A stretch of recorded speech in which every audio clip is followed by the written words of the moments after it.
A radiant morning to everyone and a very warm welcome to Howard's virtual caravan class on keeping safe. There will be a 30-minute talk from our presenter, followed by 30 minutes questions and answers. I'm thrilled to introduce our speaker for this morning's class, who has been on the road for 3 years and teaches people what they need to know to be successful in van life through her YouTube channel, The Caravan, through a solo female nomad's perspective. Ladies and gentlemen, please welcome Joni Zander, the Secretary of the Board of Trustees for Howard. Thank you. Hi, everyone. Thank you so much for that introduction, Alicia. With the continuation of the pandemic disrupting our official caravans, a lot of new nomads are feeling a bit lost. A lot of nomads are introverts and love their independence. I do, and I love being out by myself, but I also love to camp with friends, both for companionship and for that feeling of safety. But how do you, as a new nomad, find someone to camp with? Is it even safe to meet up with people you meet online? And how do you stay safe as a nomad during a pandemic and beyond? The internet here is going to be your best friend. It's a great way to reach out to people without compromising your safety until you're able to get to know them well enough to meet up. So to start off with, we've created a Facebook group for you to try to find others to camp with. Now, I want to be really clear up front that we aren't in any way vetting the people in this group. And so I'm going to be teaching you how to kind of vet people yourself. The group is designed to be a place where you can meet other nomads in your area, in the area that you want to camp in. So I'll start by showing you both how to post and how to find others who have posted and how to interact so that you can vet people in a safe way. So first, if you aren't already in the group, you're going to go to facebook.com/groups/we camp together. That's all one word. And we'll have a link in the description below and also in the chat once it opens up. And you're going to click the join button. If you are already in any other HOWA group, so either the General Discussion Group Homes on Wheels Alliance, the Women's RTR Official, or the RTR Official, you should be in as soon as you hit that join button. If not, we're going to add you as soon as we are back online. So you can see from our process that we aren't really vetting anyone. There are no membership questions to answer, and we are letting anyone in the group. So I just wanted to set that expectation for you. Now, if you know where you want to go and about when you want to go there, you can start a new post to invite people to camp with you. To make the group as easy to use as possible, please format the first line of your post with where you want to camp, when you expect to be there, and who you want to camp with. Then you can use the rest of the post for more description as needed. So let's look really quickly at a great example of one of the posts that's already in the group. So Lisa's post here, you can see that here, let me blow that up for you a little bit. So you can see she's showing where, when, who, and then she also talks about her boundaries, right? So she's welcoming newbies, she's welcoming people with dogs. She's expecting you to refrain from drama, politics, or religion. She is also expecting you to social distance. You can smoke, but you need to be farther away. So I love this example of a really clear post for how to meet someone if you are willing to share your own camp. So let's say that you want to meet up with others somewhere in Oregon or Washington in July. Now, my original example of Lisa's post and also this next example is going to be using Classic Facebook. In Classic Facebook, the landing page for the group is discussion, and you can see that that's highlighted here. And what I want you to see is this popular topics in posts. And so you're going to click the expand right here. This is the little menu. And it's going to expand all the topics in posts. Now we have set up different topics that we think will be populated over time, but they're not all populated yet.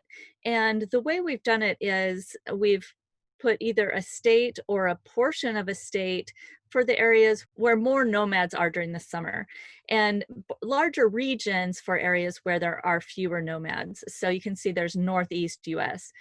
So getting back to our example, we're looking for Washington or Oregon. You can see here's Washington here, and here's Oregon down here. Now, Washington says there are 2 posts, Oregon has 0. So we're going to click on Washington.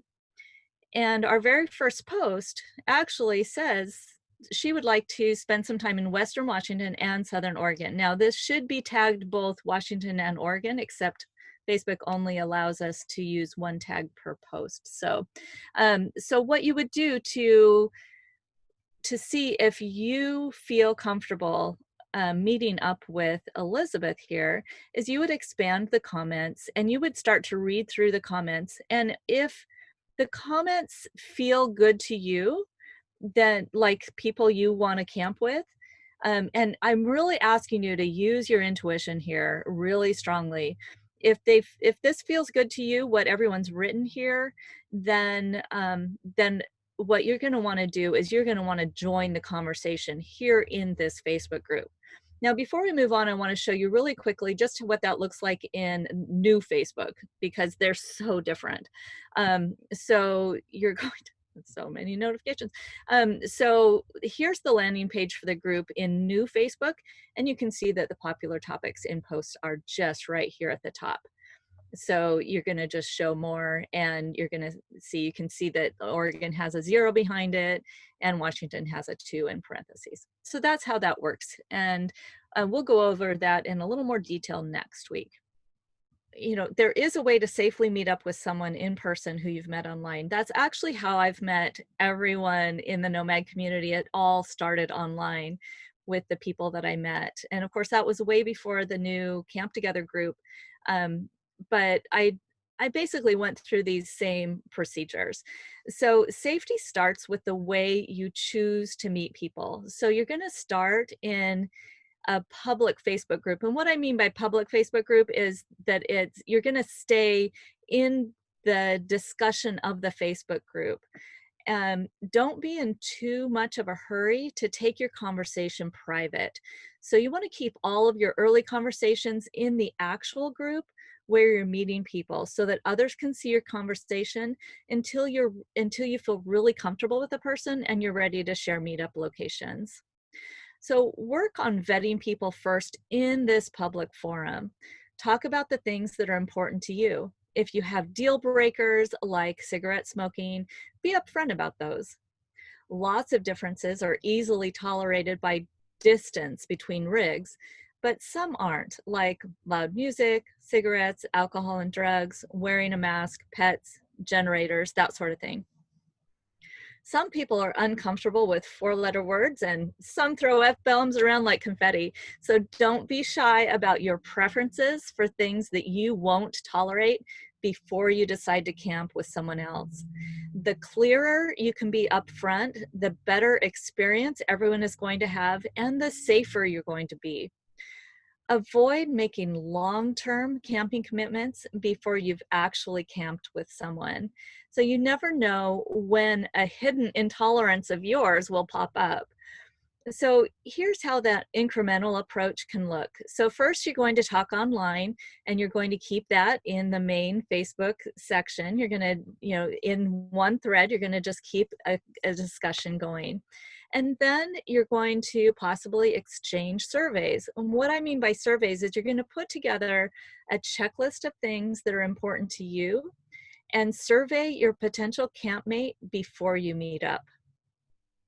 When you've decided that you want to meet up, I highly recommend that you meet up in a town nearby.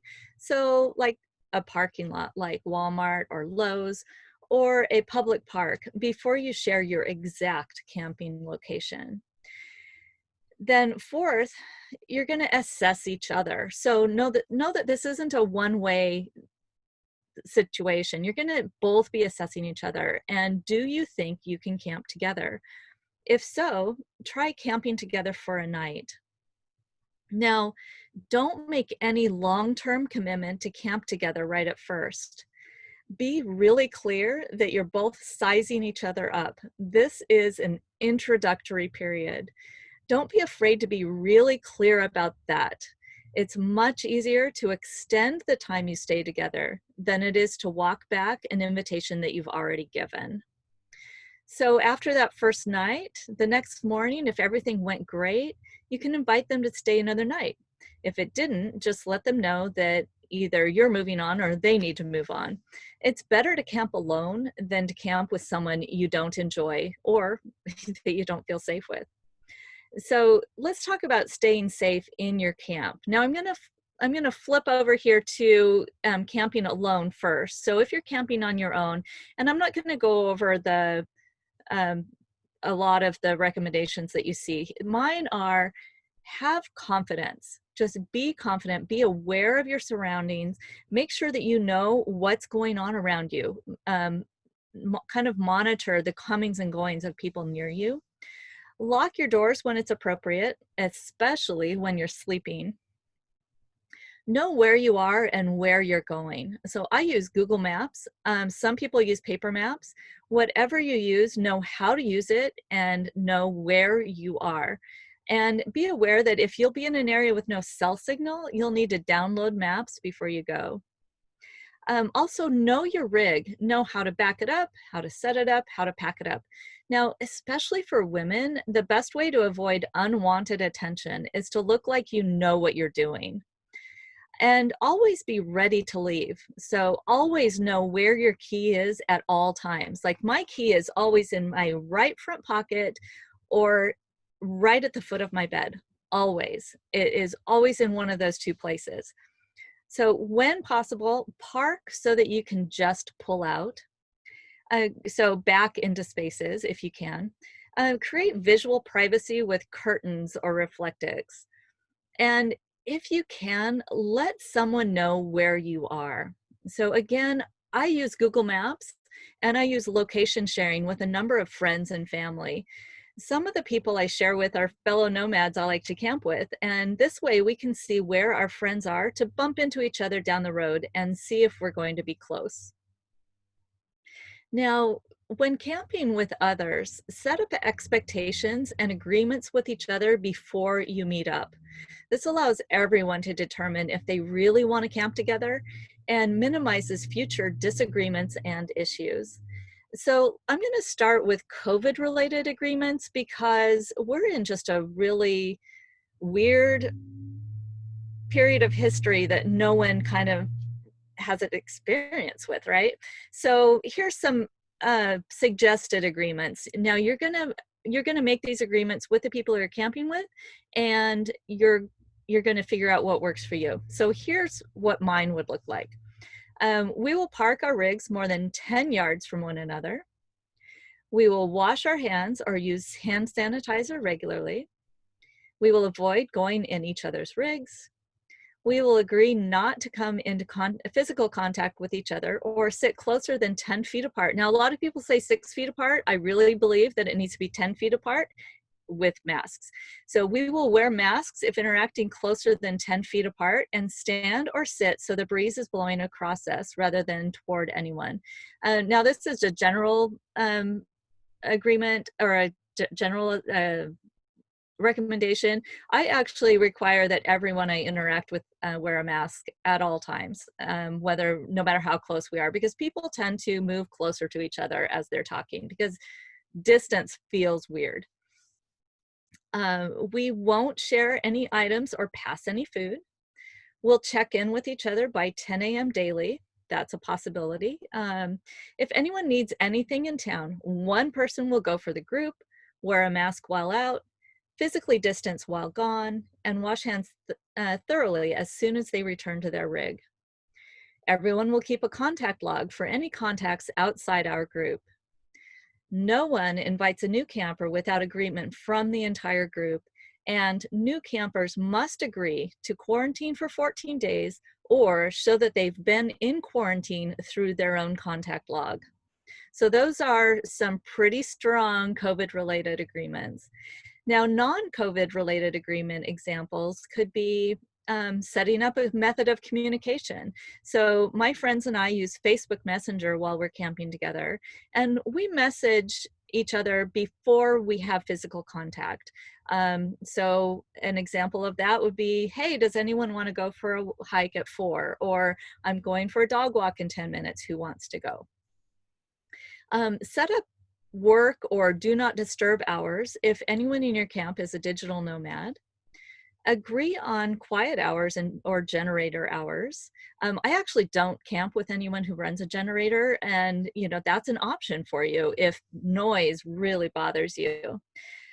Off-limit discussion topics like religion or politics, that's something that you can set agreements around. And any nomad etiquette items, which I'll either cover later if I have time, and we'll post it in the description below and in the chat when it opens up. And nomad etiquette items are negotiable and can be part of your agreement. So now that you have agreements, what do you do when someone breaks an agreement or 5? So assuming you've all negotiated this ahead of time and someone isn't following the agreed upon precautions to not spread the virus, just point out that they're not following the rule that you agreed on. And that can sound something like, hey, we agreed to wear masks when we're out of our rigs. We're wearing our masks to protect you. Please wear your mask to protect us like we agreed on. And if that doesn't work, if it's someone who just isn't open to feedback like that, they're probably not a good person for you to camp with, and you can just leave or ask them to leave if you feel like they'll be open to that. But if they're not open to that, you have wheels, you turn the key and go. So what to do if someone says something that is either offensive or hurtful in your camp? So this is all camping together related. And it's related to staying safe, because if you don't address these things, these are the things that can make someone flip out. So this really depends on your personality and how comfortable you are with confrontation. Just know it's okay to let people know when you're offended. The trick is to not be offensive when you tell them. So be sure to say something right away rather than letting things pile up. You don't want to be in a situation where you're stewing for a while before you address it. And try not to talk about it with the other campers first, unless you aren't sure that you should say something. Try not to make a really big deal out of it to minimize the possibility of the person going on the defensive. I use I statements, and if it's in violation of your agreements, just refer back to those. That's what makes the agreement so great. It's such a great tool for communication with people. Now, as far as people saying something that's offensive, not every statement deserves a response. Sometimes silence speaks the loudest. So if someone says something really offensive to you, just not saying anything can be a really good feedback for them. So another example is, let's say somebody states a political opinion that you find objectionable, or something else that you find objectionable. You can say, well, that's one opinion, and just move on. Now, because I come at this from a solo female perspective, I want to talk on this just very briefly.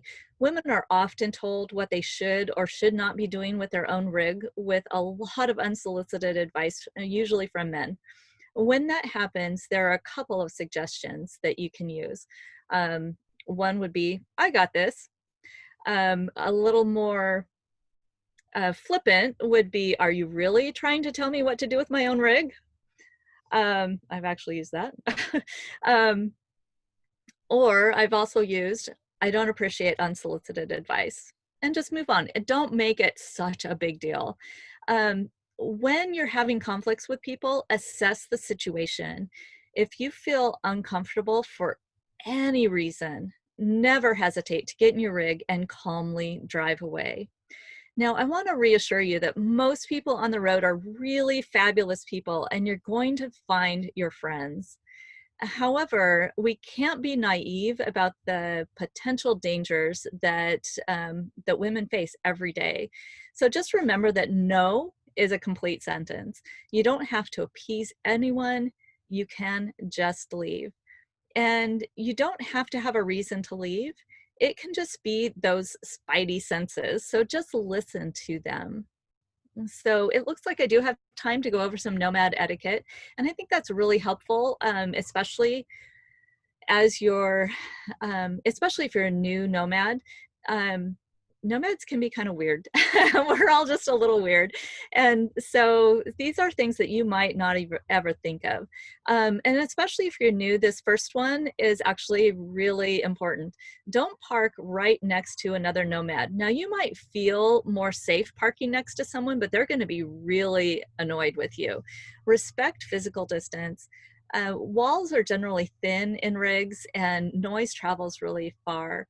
So park within waving distance, but no closer than 10 yards without express permission from them, and farther the better. And just because someone's door is open doesn't mean that they want company. Say hi from a distance to see if they want to chat. Just don't come sit right outside their rig and talk at them. Sharing food and drinks, especially during a pandemic, is not expected and not even recommended during the pandemic. Most nomads provide their own food, and it's not recommended to share physical items currently. If your camp is having a shared campfire, definitely contribute wood. Now, I just want to caution you, the U.S. Forest Service is currently asking us to not have fires because they don't have a safe way to house firefighters. If you're in an area that you can have a fire safely, use an existing fire ring and make sure that your fire is completely out before you go to bed. Your fire should not be hot before you go to bed. If there isn't a fire ring and you really are in a legit spot, just make sure that you disassemble the fire ring before leaving and leave no trace. Here's a really odd piece of nomad etiquette. So I personally prefer that people say goodbye before they leave, but I'm just not surprised anymore when someone gets up early and just leaves. Just don't read too much into them leaving, or ghosting as we call it. Another weird nomad etiquette thing is that we talk about pee and poop. We just do. Generally, a conversation isn't over unless we have talked about pee and poop. Don't invite other people to camp with your group without talking to the other people in your group. And be sure you keep your dog on a leash and pick up after them. Leave no trace includes your pets. And dogs on leash, even the friendliest dogs on leash, can be dangerous for other people. In fact, I ended up breaking my arm earlier this year because of a very friendly dog just casually bumping into me because he was off leash. If you use a generator, park well away from others and place your generator on the other side of your rig from other people, and only run it when absolutely necessary. And if you're camping with others, the courteous thing is to check with them first before turning it on. Try to be sensitive when parking your rig so that you don't block your neighbor's view. Now, a lot of this nomad etiquette is really for you to know so that you don't anger somebody else and put yourself in a place of not being safe. So, Excuse me, Julie. Sorry to interrupt. You have yeah, 5 minutes left for your presentation, and the chat is now open for attendees to send questions to you. great, thank you. So make sure that your music can't be heard outside your rig. Don't assume that your neighbors like your music or want to hear it. Now, this is a really easy thing to check yourself. Basically, have your music on at the level that you have it on. Go outside your rig, and if your door was already open, keep your door open. If your door was closed, close your door and see if you can hear your music. If it's too loud, turn it down. People don't usually spend the entire day together. So I think a lot of newbies especially have a camping experience that isn't really applicable to full-time nomads. When you're camping with someone, that's what you're doing. That's the activity that you're doing, and you're doing it together. But when you're a full-time nomad, generally people usually just get together for maybe a campfire or a dog walk or a sunset. This is more about mutual support and safety. It's not a marriage. You're not going to be doing everything together.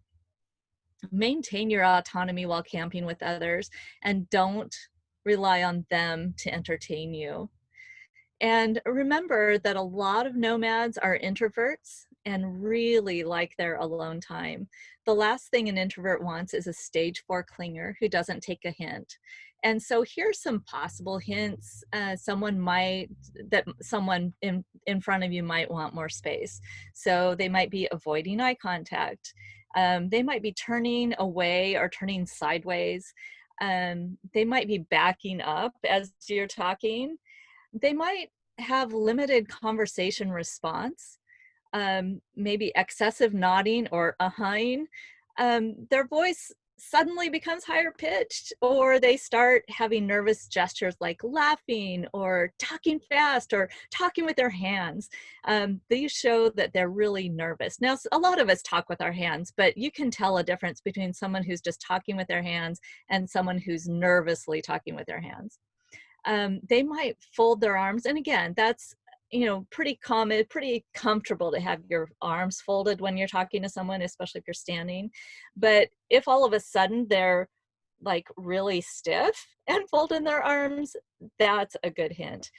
They might be flinching or even wincing.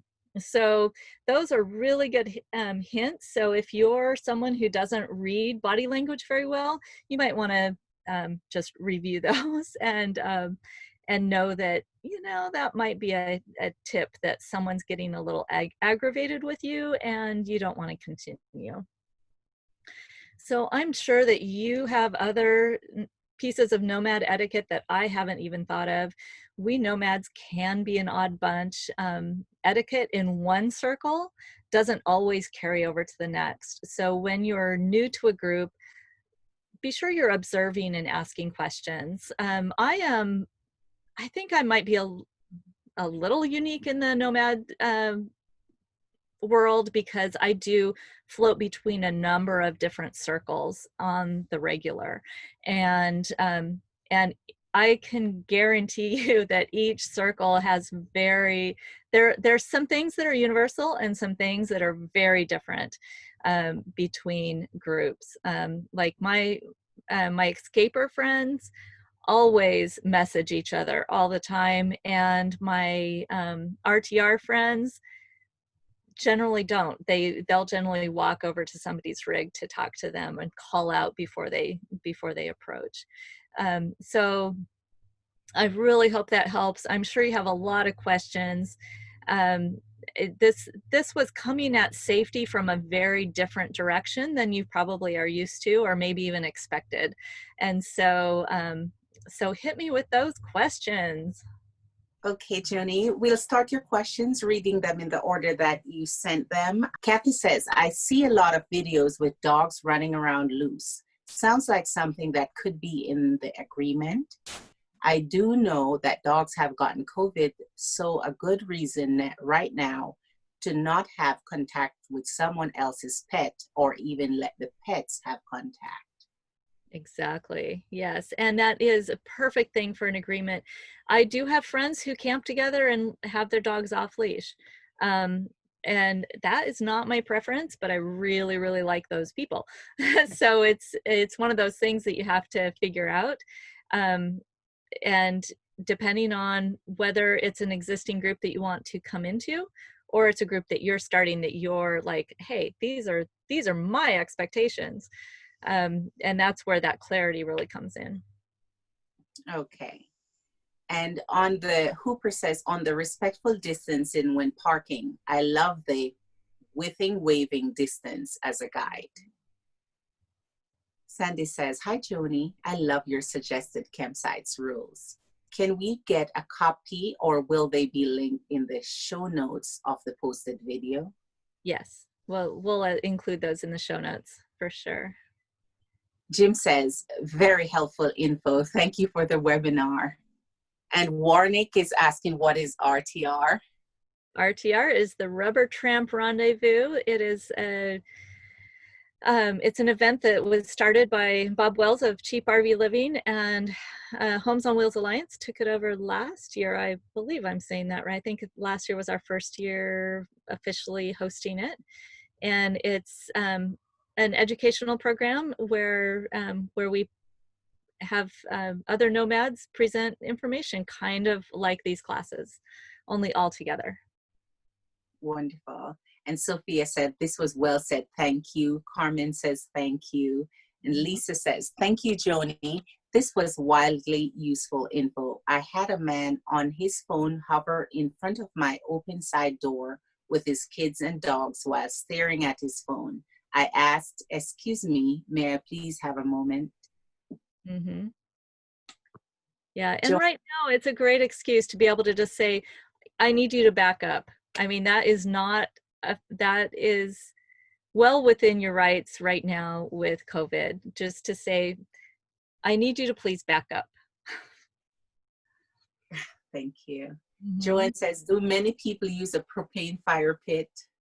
It depends on the nomad circle you're in. So my escaper friends, almost all of them have a propane fire pit. And in my RTR circles, I don't know anyone who does. So they're a great way to have a campfire when there are fire bans, because you can have a propane fire when there are fire bans. And Kevin says, are you exposing all of your contacts to the Nomad Facebook group? I do have Facebook as of now, but avoiding having the group see all of my contacts in the beginning seems possible. Is it? Nope. So no, especially the Camp Together group is rated as a private group. So no one outside the group can see who's in the group or what you post in the group. And the group doesn't have access to your contacts or to your Facebook friends. Now you can add your Facebook friends to the group if you think it's a group that's applicable for them, but it's not you're not exposing anybody either way. Rose says, great info, Joni, thanks. And John asks, how do you deal with awkwardness with opposite sex? I might not, as a lesbian, I might not be the best person to help you with that.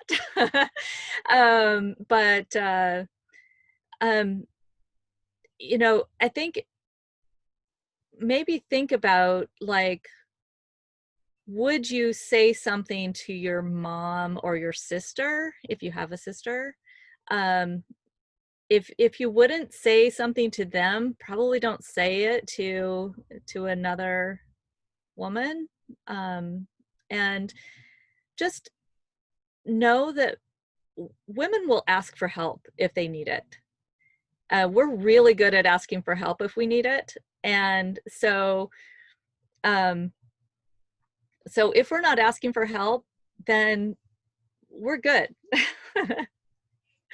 And you can even say, gosh, you're doing a great job, without being condescending. And you can even say, you know, if it looks like someone's struggling, you can say, you know, would you like help with that? Or, you know, rather than just starting in and giving unsolicited advice. I hope that helps. I don't know. That's an awkward answer to a question about awkwardness.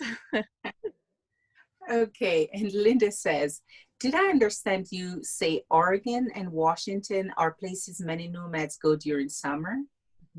For sure, yeah. A lot of us end up in Oregon and Washington because you can get out of the heat here. And there's a lot of boondocking. So we've got national forests, we've got state forests, which are closed right now in Oregon. We have Washington has campgrounds that are like, I think it's like $30 a year. You pay for a park pass, and then all of the campgrounds are free after that. So there's just a lot of places, and it's beautiful. And she continues, are these agreements usually written down or oral? It really depends on the group. My group's generally just orally, but we've also been camping together for a while. So our agreements have kind of evolved over time. When you're looking at starting a new group, I would recommend writing them down. Wonderful. Just And digitally, you know. Deb asks, how do you set up emergency contingencies within your group? Oh, I didn't even think about that. That's a really good idea. You know, my groups haven't done that. And that is actually a really, really smart idea that I should probably incorporate in my groups. Um, yeah, so I would say exchange some information, let them know, especially, I mean, the people I camp with are usually in their 30s and 40s and really healthy, so we don't really think about that. But anyone can have any kind of an accident at any time, so it's not age related, but um, so let's think about that. Like what would you do? You would exchange information ahead of time. If something happens to me, here's this. I know a lot of uh, nomads will have a placard that they put in their rig, in their front window, saying in case of emergency, contact, if they're out and about. So yeah, exchange information, let each other know, especially if you are someone who has a health problem. Definitely let the people that you know that you're camping with know about that. I think it's really unfair to them if you have a known risk that's over and above a normal risk, that you don't let your fellow campmates know about. Thank you, Joni. Linda says, thank you. And Lisa, that's a repeated question from Lisa. Margaret says, I'm not on Facebook. Are there other ways of connecting? Sure, yeah. HOWA has a forum. It's going to be online. I mean, if you're going to have to get online to meet up with people, to find out where they're meeting, unless you already know somebody and you can call them. I highly recommend Facebook. Just makes it so easy to find lots of different groups. And you can actually use Facebook without it opening it up to all your friends, everyone. You can go on Facebook kind of stealth. You can even create a alter ego if you want, to just join in the groups. Right. And your answer is applicable to Carolyn, who says, are there any other communication options? I have left Facebook due to so much misinformation. Mm. Okay. And Hooper says, many thanks to you, Joni, and how better communication is the key to so many things, especially in today's world. It And really is. Nice webinar. Thank you so much. Thank you. Amira says, thanks, Joni. Great information. Thanks. So And I just want to expand really quick on the communication piece, because a lot of people don't see that as a safety technique, but it really is one of the best ways to stay safe, is to have good communication. Right. Sandy says, what are your thoughts about cross-country camping? Postponed planning travel to Florida because of the current pandemic spikes. So cross-country travel, people are traveling now. States are opening up. And my feeling is you can do it very safely and you can do it very irresponsibly. And so the way to do it safely is to make sure that you stock up where you currently are. Make sure that you have enough food for a couple of weeks, and supplies, water and food. And then only interact with the outside world when you refuel, and wear your mask, wear gloves, My girlfriend actually sanitizes the pumps before and after she uses them, but I wear gloves when I pump fuel, and so I know I'm not actually spreading something, because the fear is that you're going to go from one spot that might and bring COVID with you into a new spot. And so you just need to be really responsible to not do that. I think it can be done.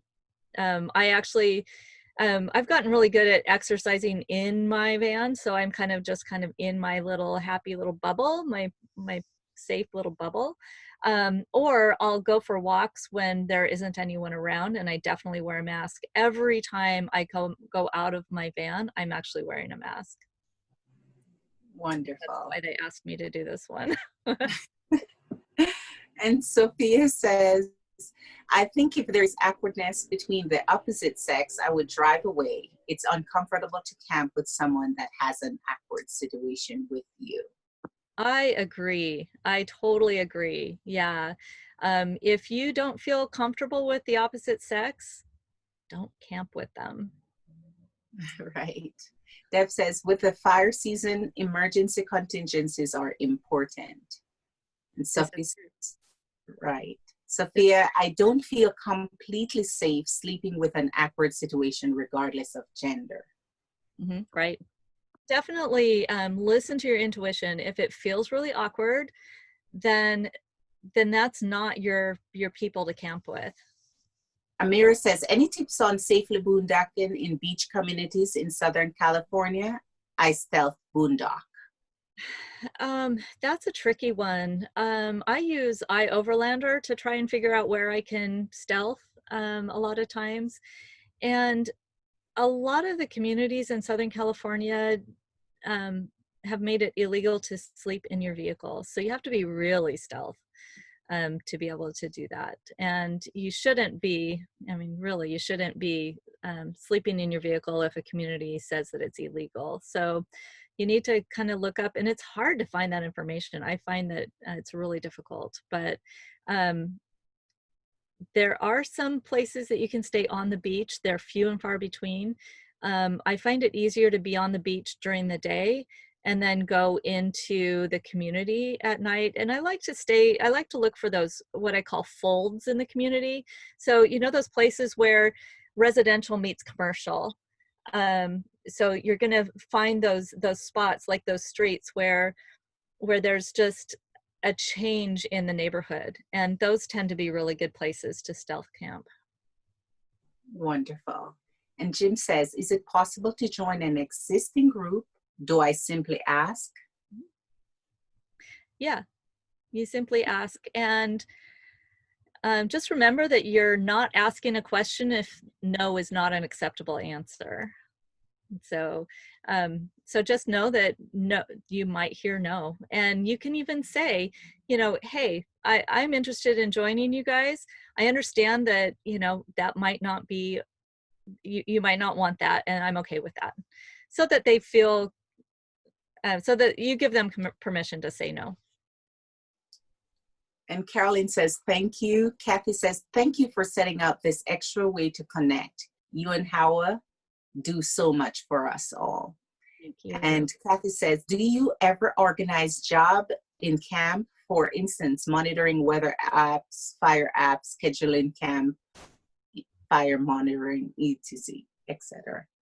That's something that you can do. I monitor that stuff myself, and I know through our messenger chats that my friends monitor that stuff as well. I think it's good to just have every nomad monitoring those safety things, because you don't want to get lazy about that sort of thing. Okay. And then Carolyn says, I think if there's an unwelcome personal interest, their orientation doesn't matter. Okay. Please send your questions for Joni on the topic of keeping safe. For now, do you have any additional points you'd like to make, Joni, until we get some more questions? Folds. I learned a new word. I love that. I made that up. So feel free to use it. Right. Amira says polls. I learned a new word. Thanks. Yes, I stealth camp away from the beach at night and return in the morning. Being doing this for many years. Never had a problem. Just wondering if there is more to learn. Possibly, although if you've been doing it for years, you're probably the one to teach it. So I do it occasionally, not very often. But I love that. And yes, feel free to use the word folds in describing, because I just think it's a good example or a good description of what to look for in a community. Now, a lot of the safety information that you hear being recycled in a lot of places, I actually think a lot of that is from people who are still in their sticks and bricks and aren't actually on the road. I would never carry an extra anything to set outside to make it look like there's more than one person in my rig. I'm in a van. It's pretty obvious that, you can see through my windows. You can see that there's only one person here. So I'm not going to fool anyone by making them think that by setting out a big pair of old boots that I'm not alone, right? I'm living my life. I'm not hiding from people. And so they're going to see, if they're watching, they're going to see that I'm alone. If I feel like someone's watching me and I'm uncomfortable with that, I'm going to move. I'm going to leave. I'm not going to carry an extra bike. I'm not going to carry an extra chair. I actually used to carry an extra chair just because I wanted to be able to offer it to a friend, but I found that my friends all had their own chairs, so they just bring their own. And Kathy says, are there any particular defensive weapons you would recommend? I don't.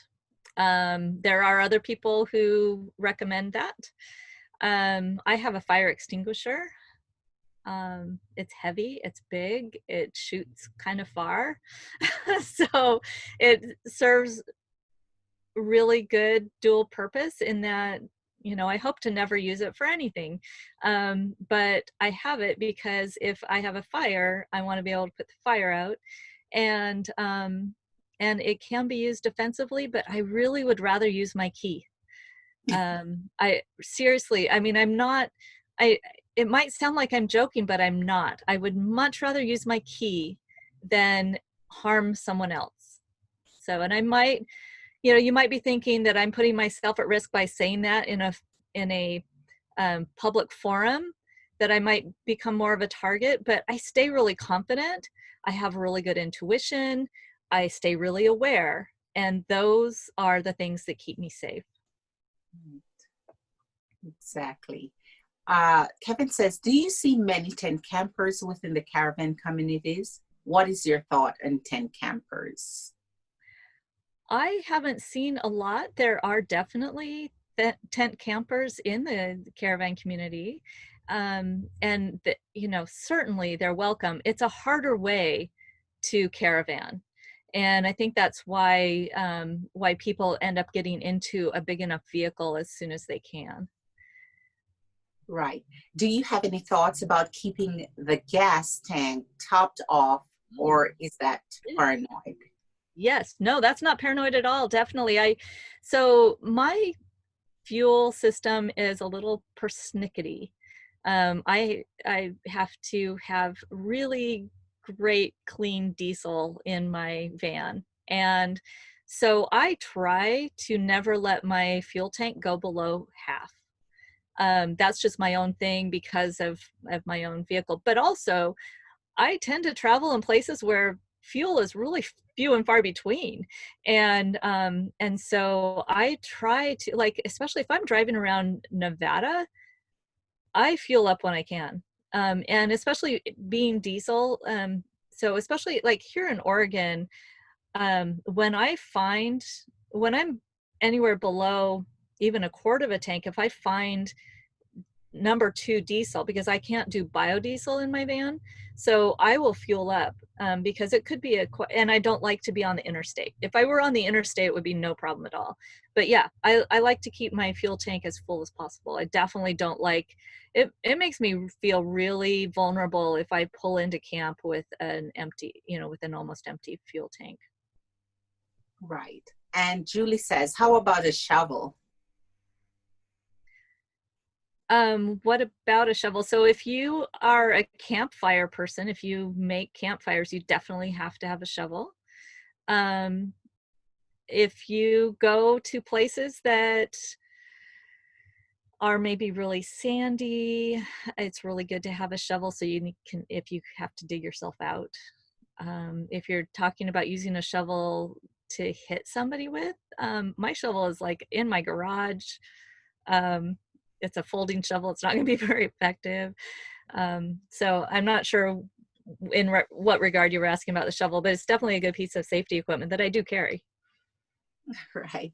And Margaret says, perhaps the lack of questions is testament to Joni's thoroughness on weapons. My downfall, yes. On weapons, wasp spray is helpful as a last resort. Never had to use it. Yeah, and that is illegal in many places, so just be really careful with that. To use wasp spray on a human is, I mean, yeah, you're weighing, you know, yes, it was illegal, but what they were, you know, it was a defense. But yeah, and you know, so we're kind of skirting the guns issue. And I just want to say just my own personal opinion about guns. If you choose to carry a firearm, please, please, please practice with it a lot.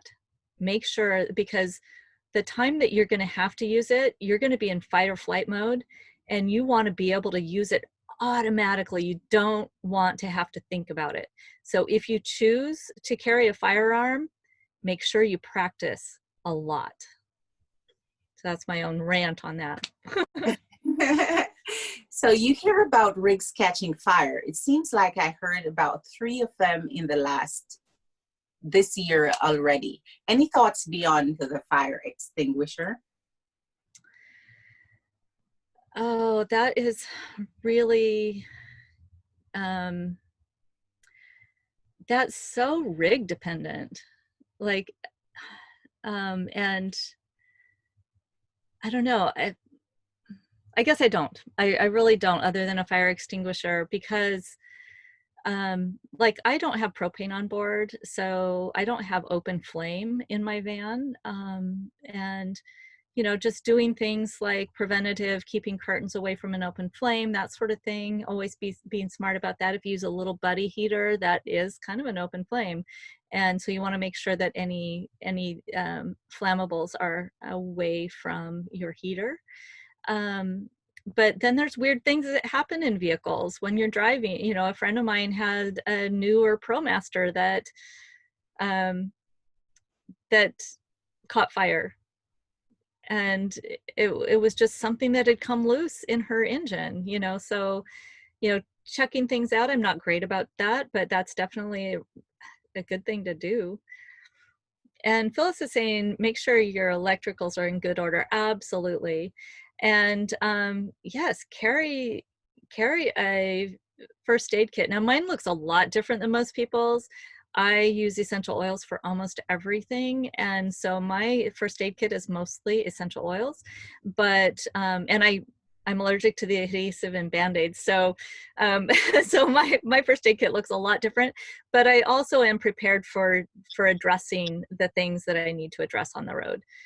You definitely want to be able to get, you know, to do what you need to do to get to where you need to go in an emergency. And I passed one here, Joni. So even if you're camping with other nomads, are you saying we should not let our guard down? You know, it is really natural to let your guard down a little bit when you are camping with other nomads, but I think keeping your guard up a little bit definitely makes the entire group safer, because it's not just the people within your group, but also people coming from outside your group. But don't let your guard down so much with the group that you, especially if you haven't been friends for a really long time. Always be discerning, because you know, someone might be on their best behavior the first few weeks that you meet them, but just make sure that you're still using your intuition. Don't turn that off just because you've gotten to know them better. Right. And Dee says carrying a firearm make sure you know the gun laws of the state you're in. Some states it's illegal. Be sure to have a concealed carrying card. Yeah. And a question for you, if from Monica, if you are a nomad in a car or SUV, are you handling all the hand washing to protect against COVID? How are you handling all the hand washing to protect against COVID? I can't speak to that. I'm not sure what people are doing. I know because I have a 40-gallon water tank in my rig. So mine is a custom built van, and and I didn't know how much water I needed. And the guy who helped me build it built out giant rigs, and he was like, well, a 40-gallon is pretty small. Well, it turns out it's huge, but so I have plenty of water. But I know that people are using just alcohol and water, alcohol or hydrogen peroxide on their hands, and will also disinfect. We're out of time anyway, Joni, so I just want to thank you for such a comprehensive presentation, Joni, about keeping safe. And thank you all so very much for your attendance to Howard's virtual Caravan class. Do enjoy your weekend. Any final thoughts or remarks for you, Joni? My final thoughts really are to just use that intuition, have good communication with people, and don't jump into relationships too quickly. And also, I guess one other thought is that, again, just a reminder that most nomads are really fabulous people, and you're going to find your friends out there.